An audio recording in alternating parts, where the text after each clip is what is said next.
la The Standard. Na kwenye ukurasa wa pili gazeti la Taifa Leo, wapo na hili gazeti ningependa tuangalie kwa pamoja.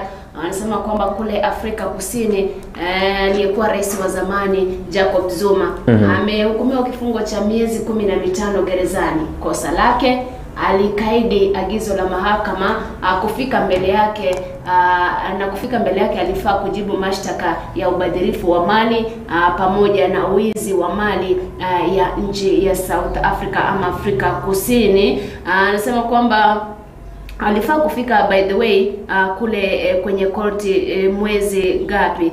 Mwezi Januari mwaka 2018, lakini akakaidi hiyo amri. Mfano tu hapa Kenya, mfano tu haya yote ni maoni yangu tu mimi Masantita. Hapa Kenya ni watu wangapi ambao wanakaidi maagizo ya kufika mahakamani ama kotini, ambao ni wanasiasa? Ni wengi tu, lakini unajua hapa huyu ni rais, sio? Aliyekuwa rais. Lakini sasa wanasema hapa kwamba sheria baadaye imemfika. Unajua wanasema kwamba iwapo wewe ni kiongozi, unaona kwamba sheria unaweza sheria haiwezi ikakulinda. Ningesema nini? Sheria viongozi huwa wanafutilia mbali sheria kwa wenyewe. Lakini iwapo ni wewe angependa sheria iweze kukufika. Kwa hiyo wanasema kwamba, na nilisema pale asubuhi, sheria ni kama msumeno, inakata mbele na nyuma. Kwa hivyo usifikirie kwamba leo uko kwenye uongozi, kesho hautakuwa, sheria inaweza ikakufika. Na vile vile kwenye ukurasa huo kuna waziri wa Joho pale Mombasa, na ni waziri wa fedha kule, ambaye pia amehukumiwa kifungo cha miezi 2 kwenye jela. Lakini mbona ni miezi tu? Kwa nini? Pia yeye alikosa kufika mahakamani wakati alifaa kufika pale ili kujibu mashtaka ya ubadhirifu wa fedha kwenye kaunti ya Mombasa.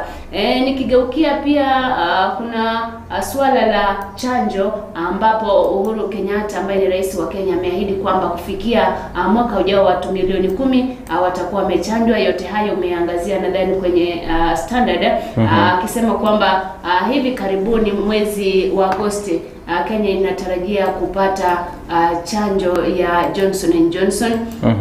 Akisema kwamba itabidi kufikia mwaka ujao wawe wanachanja watu 150 kila siku. Hiyo inaweza ikafanyika kweli? Sina uhakika, sijui wewe mwenyewe ushapata chanjo? Mimi sijapata chanjo. Na unadhamiria kuipata soon nayo hapana, kwa sababu chanjo ambayo inakuja ni ya wale watu ambao wako zaidi ya miaka 58, wale ambao kuna magonjwa kama hivyo. Kwa hivyo watu ambao sisi ni wale wanasema round 10 2025, lakini yote 9-10 anasema kwamba zaidi ya watu wa 150 watakuwa wanachanjwa kila siku. That's a very big number. Na I hope watakuwa wanachanja, watu wengi hawatanunua maji wakiuza kama chanjo. Na kwenye upande mwingine pia Sylvanus Osoro amejitetea sasa, amejitokeza kabisa kujitetea kwamba yeye sio bubu bungeni. Najua shirika la kufanya ripoti ya shirika la Mzalendo Trust nasema kwamba kuna baadhi ya wabunge hapa nje wako na kiherehere sana, wanaweza hata pigana, lakini akifika bungeni hawezi ongea hata neno moja. Ningeomba taarifa hiyo tuweze kuipata tu tukitoka madukani, manake hiyo Osoro inanifurahisha zaidi. Tukimbia madukani kiasi tu, tutarejea tujijuze zaidi kuhusiana hiyo taarifa ya Sylvanus Osoro.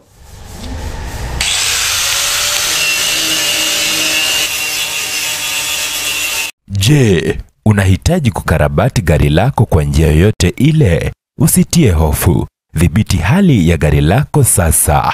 Ramizworks inakupa huduma bora zaidi. Hapa wanakupa huduma zote za gereji kwa magari ya kila aina. Ramizworks tuna deal na panel beating, spray painting. Ukiwa na kazi yako, leta mali hapa, tunakufanyia kazi safi sana. Ramizworks inapatikana mjini Kisii daraja 2 kwenye barabara kuu ya Kisii Kisumu. imekabiliana na Delta Filling Station. Tunashughulika na magari za accident. Gari imeharibika msuni inaletwa. Tunaomba watu wote walete magari zao hapa. Welcome Kisii. Kwa maelezo zaidi kuhusu huduma zetu, piga simu nambari 0728888603 au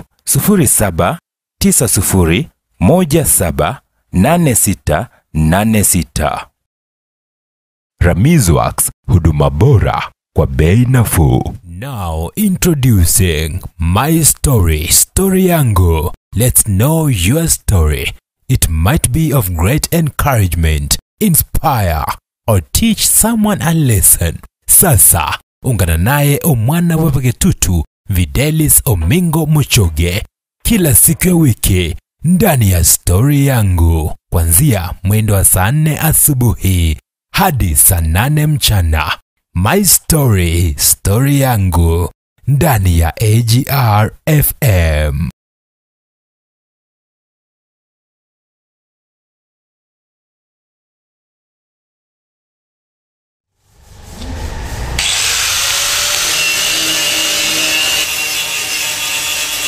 Je, unahitaji kukarabati gari lako kwa njia yoyote ile? Usitie hofu. Dhibiti hali ya gari lako sasa. Ramizworks inakupa huduma bora zaidi. Hapa wanakupa huduma zote za gereji kwa magari ya kila aina. Ramizworks tuna deal na panel beating, spray painting. Ukiwa na kazi yako, leta mali hapa, tunakufanyia kazi safi sana. Ramizworks inapatikana mjini Kisii daraja 2 kwenye barabara kuu ya Kisii Kisumu. Imekabiliana na Delta Filling Station. Tunashughulika na magari za accident. Gari imeharibika msuni inaletwa. Tunaomba watu wote walete magari zao hapa. Welcome Kisii. Kwa maelezo zaidi kuhusu huduma zetu, piga simu nambari 0728888603 au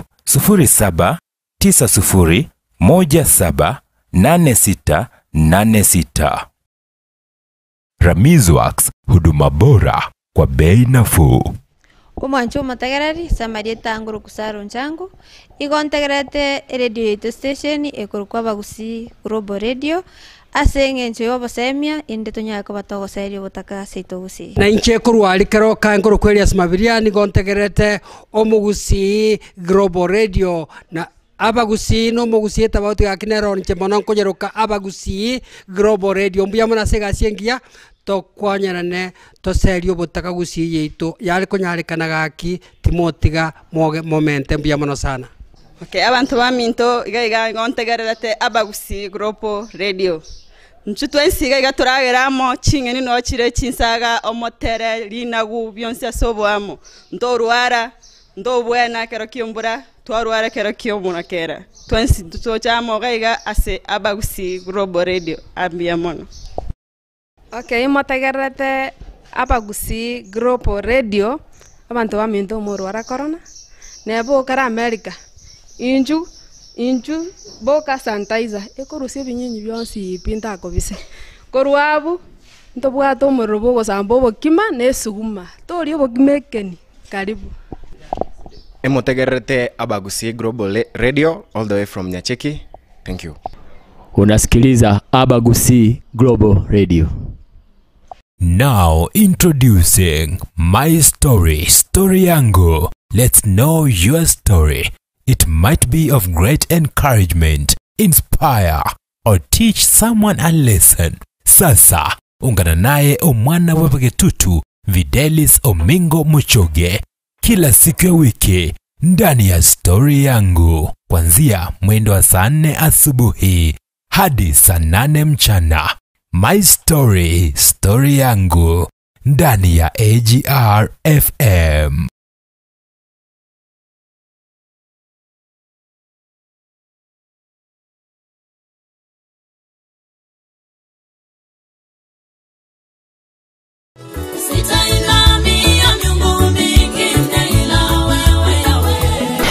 Zitainamia miungu mingine ila wewe Bwana.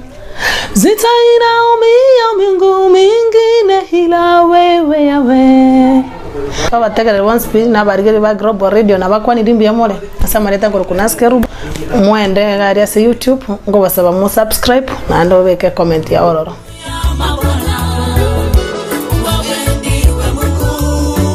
Konyora ogotero ko kwa Mungu wa miungu buna eskiza tuni yago genda sense moye message olike elieta skiza utigiribaga umata 761 9942 eliotume utia se namba 811 genda ase ense moye message olike elieta skiza utigiribaga umata 761 9942 eliotume utia se namba 811.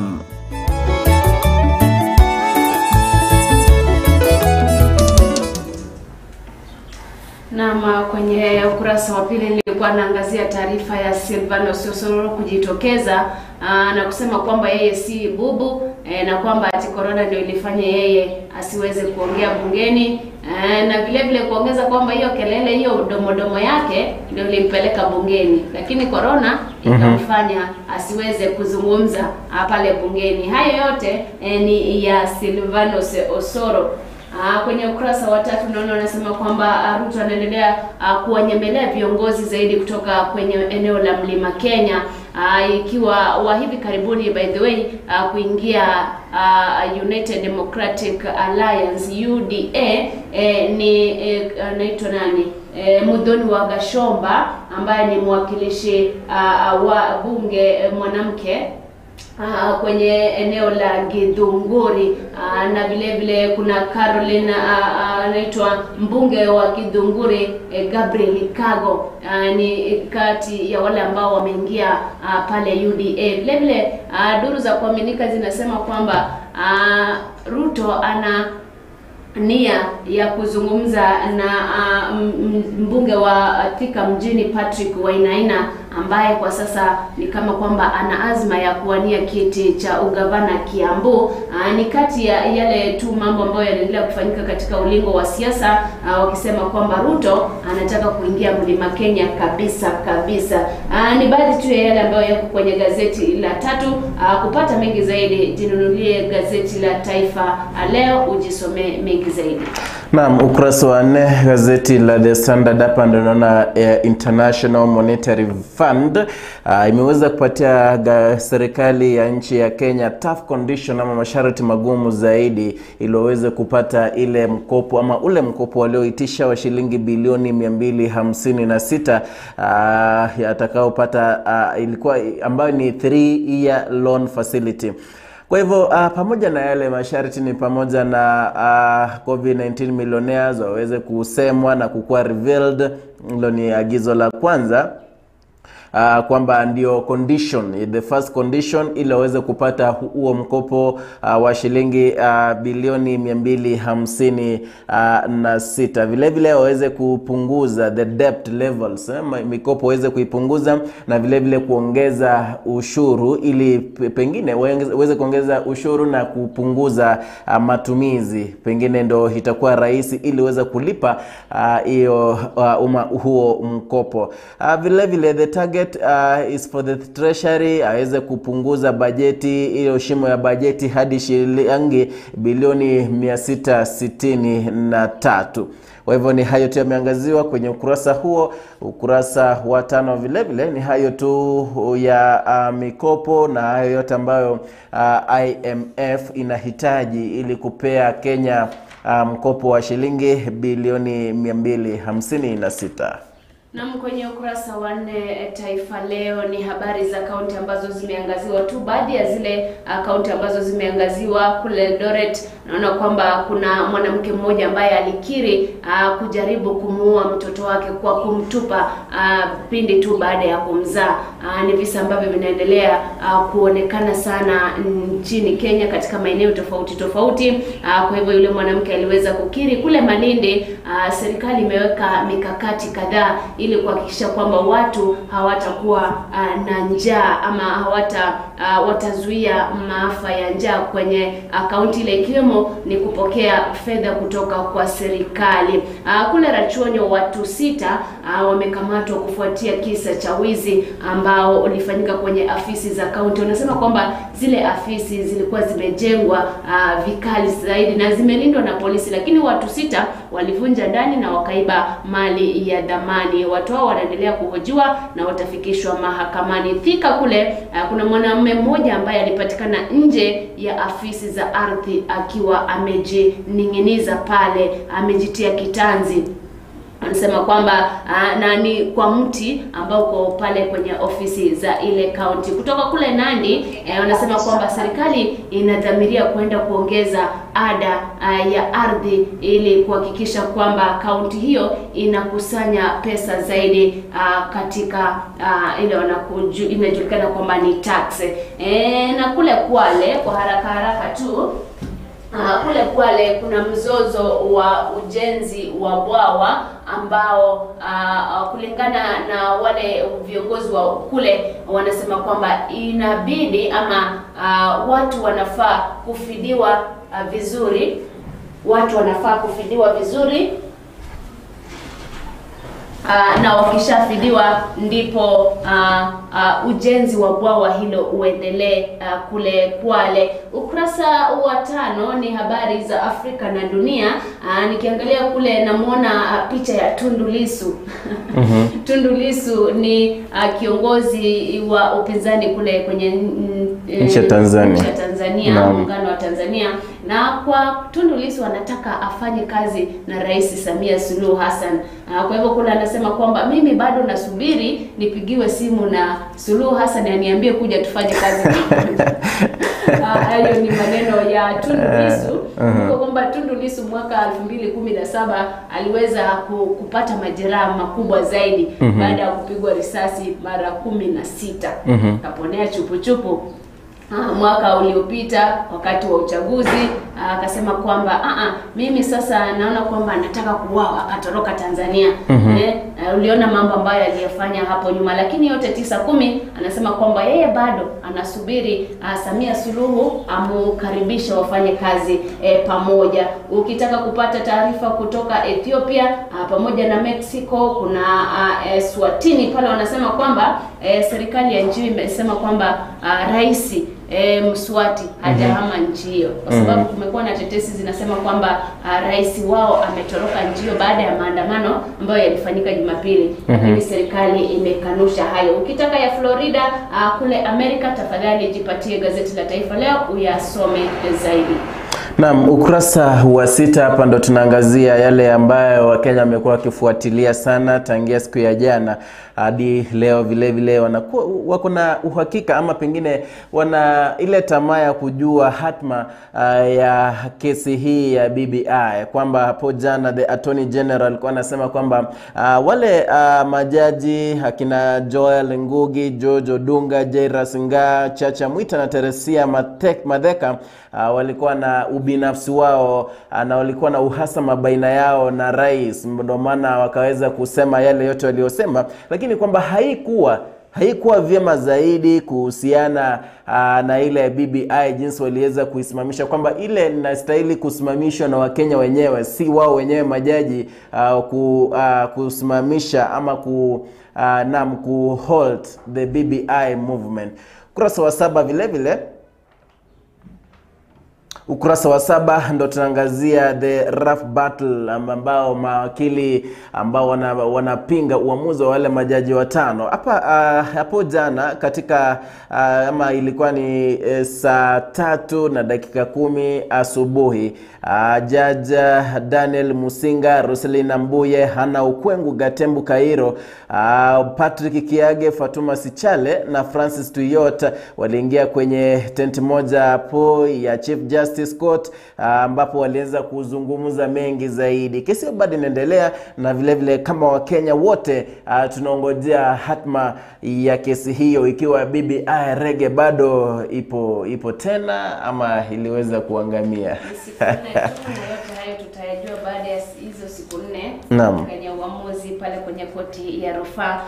Ukurasa wa 6 na wa 7 naona ni majibu ya KCPE na matokeo ya shindano. Kwa hivyo pata gazeti lako uangalie. Ukurasa wa 8 ni taarifa kwa mhariri anasema kwamba serikali inafaa kulinda vyama vya wafanyikazi na akitilia mkazo chama cha TSC ambacho ni Teachers Service Commission pamoja na LSK, ikijulikana kwamba hivi karibuni yule ambaye alikuwa katibu wa chama cha TSC Wilson Sossion aliweza kung'atuka na nafasi yake kuchukuliwa naye OU, ikiwa ni kwa wale ambao ni wajuzi wa haya masuala wanasema kwamba serikali inaingililia vyama vya wafanyikazi, kwa hivyo wanafaa kuwaacha wafanye kazi ili waweze kutetea maslahi ya wafanyikazi wao. Kule kwenye LSK baadhi ya wanasheria wamekuwa wakilalamika kwamba serikali inajaribu kuingililia maneno ya Law Society of Kenya, lakini yote 9-10 mhariri anasema kwamba serikali inafaa kuacha vyama vya wafanyikazi vijisimamie ili wafanyikazi waweze kulindwa vizuri. Pamoja kuna na taarifa inasema kwamba shirika ama kampuni ya Flare System imetoa kamera za kidijitali ambazo zitasaidia sana katika vita dhidi ya ujangili pamoja na ukataji miti na mambo kadhalika kama hayo. Ukurasa wa 9 naona kwamba ni dondoo tu za hapa na pale na kile ambacho kimenigusa labda kama umeikiona. Kuna yule ambaye anasema alitisha mchango, watu wakachanga pesa. Baada ya kuchanga pesa akasema mwanawe ni mgonjwa hospitalini, lakini akachukua zile pesa akaenda kula nazo ujana. Umeshuhudia kisa kama hicho? Naam, mara mingi sana, mara nyingi zaidi. Naam. Watu wanafaa kufanya vipi wakigundua mtu kama huyo amefanya hivyo? Naam, ujue hakuna mtu alilazimisha kutoa mchango wake, unaona. Kwa hivyo hakuna jambo utafanya tu manake. Lakini mbona udanganye? Na je, unajua kama ile hadithi ya yule ambaye alikuwa analisha kondoo, anapiga kelele, kuna chui, kuna simba. Watu wanakimbia yuko. Wakati finally yule simba alikuja kula wale kondoo, watu walimsaidia. Hawezi msaidia manake. Wacha jiulize, huyu mtu wacha jiulize. Je, wakati msiba utamfika na anahitaji usaidizi wa wale watu watamsaidia? Na unajua walishachanga, kwa hivyo hawezi enda kuchukua zile hela tena, unaona. Jambo la pili, pengine niseme huyu jamaa hatapata usaidizi ule tena. Unajua jambo kama hili aliwezi toka vichwani mwa watu. Nakumbuka kuna kisa kimoja ambapo jamaa pale Marekani aliweza kusema unajua wazazi wangu wamekufa wote, nisaidie. Akachangishiwa pesa, akahama states, akaenda kwingine. Jambo kama hilo kama nimelisema sawa. Kwa hivyo pengine kama wazazi wake watakuja kuaga wakati mwingine, Mungu aturehemu, watachangiwa kweli, atapewa usaidizi? Hawezi. Naona. Naam. Lakini wanasema kwamba wacha uongo. Wacha uongo, hiyo ni dondoo ambayo iko pale. Kuna dondoo nyingi pale. Buda achelea kupeleka posa kwa sababu ya umbea. Fungua gazeti la Taifa Leo usome na ujue uhondo ambao uko pale. Naam, ukurasa wa 8 hapa ndo tunaona kwamba Attorney General's 31 appeal grounds. Kuna masuala 31 ambayo yaliweza kuwa raised pale kwenye Court of Appeal, lakini hayo masuala 31 yaliweza kufupishwa kwa masuala 9, masuala nyeti 9 ambayo yalienda kuzungumziwa pale kwenye Court of Appeal. Angalie kwamba pengine wanaweza rudisha reggae, muziki wa reggae kama utaendelea kutamba ngawaje muda unaendelea kuyoyoma. Vile vile tunaona hapo jana kwenye magazeti ya juzi kwamba Raila amesema kwamba uchaguzi mkuu wa mwaka 2022 hauwezi sogezwa, hauwezi kuwa postponed, manake lazima ufanyike mwaka wa 2022. Sijui, naona muda umeyoyoma, koti kumaliza kesi, tuseme BBI imerudi, campaigns, sijui itakuwaje, lakini tusubiri tu. Na ukurasa wa 9 Hapa naona kwamba wagonjwa wa ugonjwa wa AIDS ambao wana virusi vya ukimwi sasa hivi kidogo wana la kutabasamu, manake 1.2 billion HIV drugs ama vile vidonge vya kupunguza makali ya ugonjwa ama virusi vya ukimwi mwilini vimeweza kuachiliwa kutoka pale bandarini Mombasa. Hii ni kutokana na ile mzozo uliokuwa baina ya Kenya, serikali ya Kenya pamoja na USAID ambayo ilikuwa inapeana ama ilikuwa na donate dawa zile kuja nchini Kenya. Kwa hivyo kutokana na hayo tuna zaidi ya watu milioni 1.5 hapa nchini Kenya ambao wanaugua ugonjwa ama wako na virusi vya ukimwi. Sasa hivi wana kila la kutabasamu kutokana na hayo.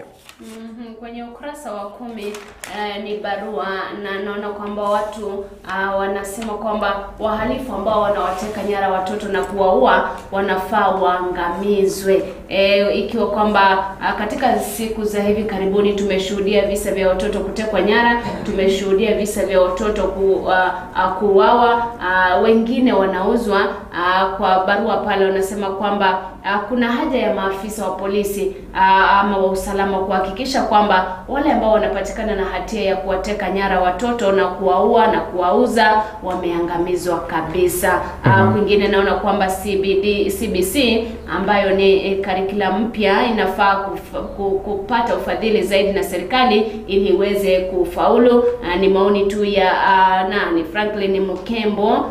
Na mwingine anasema agenda 4 kuu zingefaa mno taifa zingetekelezwa kikamilifu. Sema kwamba hizo agenda 4 hazijakamilika. Kwa hivyo iwapo zingekamilika basi zingefaa taifa. Kuna mengine pale ambayo yameangaziwa kwenye barua.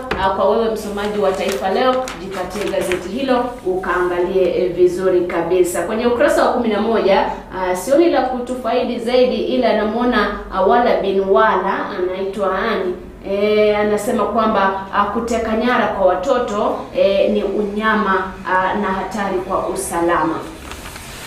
Naam, acha niangalie ukurasa wa 10 hapa. Ndo tunaangazia pale Kitengela, kaunti ya Kajiado, kwamba kuna those quarries ambazo kidogo zinahatarisha maisha ya watu kutokana na ile vumbi na vile vile uchafuzi wa mazingira. Kutokana na Mbugua ambaye ni mwenyeji wa maeneo hayo, anasema kwamba we have reported to the authorities and even the owners of the factory themselves, they have done nothing. Kwamba angawaji wanaendelea kupigania maisha ya kwao, wanaendelea kuomba msaada kutoka kwa serikali, hamna jambo ambalo limefanyika. Manake kuna zile hewa mbaya zaidi kama nitrogen 4 oxide, sulfur 4 oxide, carbon monoxide ambazo zinakuwa emitted from these factories ama hivi viwanda, na ambavyo kidogo ni hatari kwa maisha ya binadamu. Ni taarifa ambayo utaipata kwenye ukurasa wa 11. Hapa ni matangazo 12. Hapa ndo tunaangazia pale kaunti ya Siaya. Hii ni rekodi ya taarifa ya maambukizi ya ugonjwa wa corona na vifo vile vile na wale watu wamepata chanjo katika ukanda huu. Tunaona pale Juni 24 kulikuwa na 74 ama kunradhi, tarehe 24 Juni kulikuwa na kesi 76, June 26 kulikuwa na kesi 50, June 27 15, June 28 kulikuwa na cases 17. Kwa hivyo pale Siaya watu wote ambao wamekuwa tested na wako positive ni watu 2550 kwa watu 18,018 ambao na 800 ambao waliweza kuwa tested so far. Watu 13,719 wamepata chanjo ile ya first dose, waili ama wengine 4,100 wamepata ya pili. Ukurasa 13 ni matangazo tu.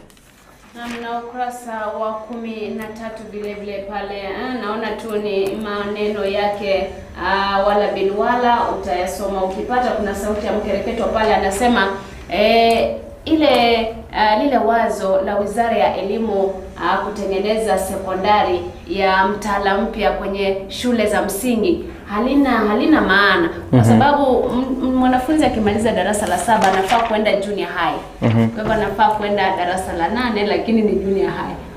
Bado pale kwa shule ya msingi. Hivyo anasema halina mashiko kwa sababu ule mtaala ambao tulikuwa nao wa 844 ulikuwa umegawanyisha 8 unaenda 4. Sasa unamaliza 2 6 2. Hayo inakuwa kwamba wakati unaenda junior secondary bado uko shule ya msingi. Unaona, kwa hivyo haina mashiko kwake, anaona kwamba ni kama haina maana, haina mashiko. Labda kungekuwa kwamba umetoka shule ya Ashuku si Matusi, umetoka shule ya Nyakemincha darasa la 6, umeenda tu ile ya mbele junior high, uende shule nyingine mahali kuna buildings tofauti, si pale kwa ile shule. Hayo labda ni mawazo ya kwake, ila wacha nimalize hapa. Naona kwamba ni taarifa za sport ukurasa wa 15 na 16, na kitu ambacho kimegonga na taarifa sana ni kile cha Kylian Mbappe ambaye ni mchezaji ambaye alitupa penalty wakati timu ya Ufaransa ilikuwa inacheza na timu ya Switzerland katika Europa League. Sema kwamba Kylian Mbappe analaumiwa sana na mashabiki kwa kuweza kupoteza ile penalty ambayo ingewapeleka mbele wana Ufaransa. Na pengine niangazie haya mwisho hapa. Tunaangazia kuna zile kesi nyingi zaidi za watoto ambao hawajafika umri wa miaka 18 ambao wanakufa kutokana na kuavya mimba. Kuna mmoja hapa ndani anaitwa Kerubo ni mwenye miaka 17 ambaye alikuwa na mlinzi wake, kunradhi, alikuwa na guardian wake ambaye ni aunt, kutokana na taarifa hii ambayo imechapishwa kwenye ukurasa wa 14. Huyu aunti yake aliweza kumentice na kumlazimisha kuwa na mwanaume mmoja. Huyo iliendelea hivyo hadi akapachikwa mimba, na baadaye ikawa lazima aweze kutoa mimba ile ama aweze kuavya mimba ile. Kwa hivyo ni kisa cha kutamausha zaidi, ambapo tunaona hapa kwamba kidogo watoto wengi waweza kulazimishwa kwenye mapenzi kutokana kwa wazazi wao. Kuna wazazi by the way wanalazimisha watoto wao kuwa na mapenzi, na baadaye mambo yakikuwa magumu, yakiwa mabaya, unapata kwamba lazima option ama njia moja tu wenye wanaendea ni abortion, ambayo is not right. Kwa hivyo ni taarifa ambayo utaipata hapo ukurasa wa 14. Mwisho ni maoni, ambapo hapa tunaona kwamba je, wewe unaunga mkono kwamba the CJ ule mpango wa CJ kuendeleza saa za koti ufanyike? Do you support CJ's plan to extend court hours? Ni maoni tu. Kuna wale wanapinga, kuna wale wanaunga mkono kwamba iongezwe, kuna wale wanasema kidogo isalie vile tu. Kwa hivyo ni hayo tu kwenye gazeti la The Standard, na ukumbuke vile kwamba hatujaangazia yote kwenye magazeti haya. Tumepick tu yale ambao tumeona kwamba yanaweza kutufaa. Kwa hivyo uweza pata gazeti la kwako uweze kujisomea haya moja kwa moja, haya pamoja na mengine. Na vile yale ambao tumezungumzia pengine ni maoni ya kwetu tu sisi kama watangazaji, si maoni ya serikali ama ya authorities.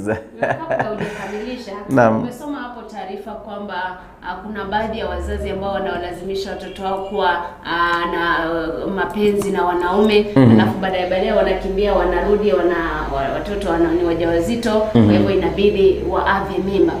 Kuna tofauti gani kivyako tumeonia kwako kuavya mimba na kulea mimba miezi 9, uzae mtoto, utupe mauze?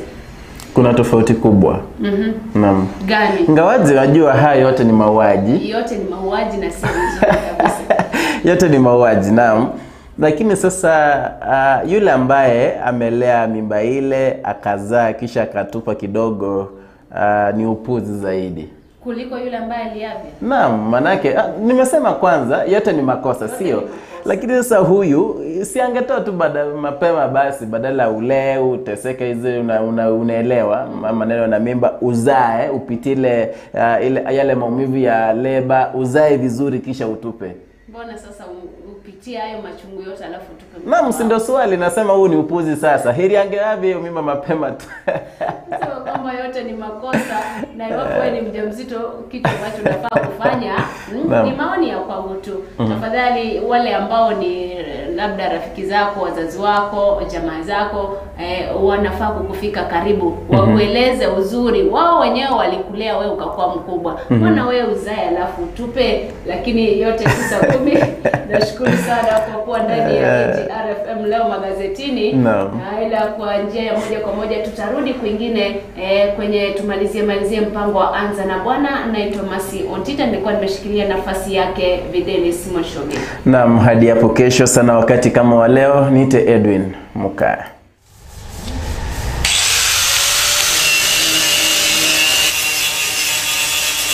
Je, unahitaji kukarabati gari lako kwa njia yoyote ile? Usitie hofu. Dhibiti hali ya gari lako sasa. Ramizworks inakupa huduma bora zaidi. Hapa wanakupa huduma zote za gereji kwa magari ya kila aina. Ramizworks tuna deal na panel beating, spray painting. Ukiwa na kazi yako, leta mali hapa, tunakufanyia kazi safi sana. Ramizworks inapatikana mjini Kisii daraja 2 kwenye barabara kuu ya Kisii Kisumu. Imekabiliana na Delta Filling Station. Tunashughulika na magari za accident. Gari imeharibika msuni inaletwa. Tunaomba